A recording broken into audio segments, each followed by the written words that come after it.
دوستو، ایک مرتبہ ایک گھوڑا ایک گہرے گڑھے میں جا گرا اور زور زور سے آوازیں نکالنے لگا۔ گھوڑے کا مالک کسان تھا جو کنارے پہ کھڑا اسے بچانے کی ترکیبیں سوچ رہا تھا۔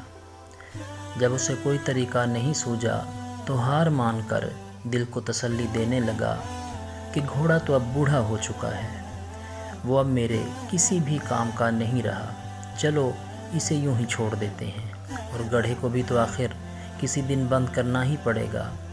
یہ سوچ کر اس نے اپنے پڑوسیوں کی مدد لی اور گڑھا بند کرنا شروع کر دیا۔ سب کے ہاتھ میں ایک ایک بیلچہ تھا جس سے وہ مٹی، بجری اور کوڑا گڑھے میں ڈال رہے تھے۔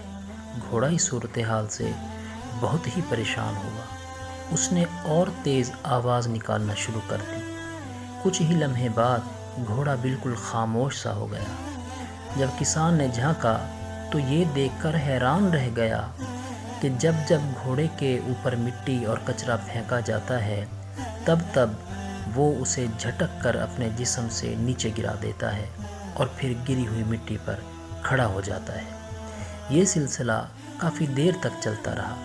کسان اپنے پڑوسیوں کے ساتھ مل کر مٹی اور کچرا پھینکتا رہا اور گھوڑا اسے اپنے بدن سے ہٹا کر اوپر آتا گیا، اور دیکھتے ہی دیکھتے اوپر تک پہنچ گیا اور باہر نکل آیا۔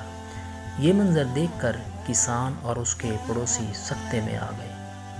دوستو، زندگی میں ہمارے ساتھ بھی ایسے واقعات رونما ہو سکتے ہیں کہ ہمارے اوپر کیچڑ اچھالا جائے، ہمارا کردار اچھالا جائے، ہمارے دامن کو داغدار کیا جائے، ہمیں طعن و تشنی کا نشانہ بنایا جائے۔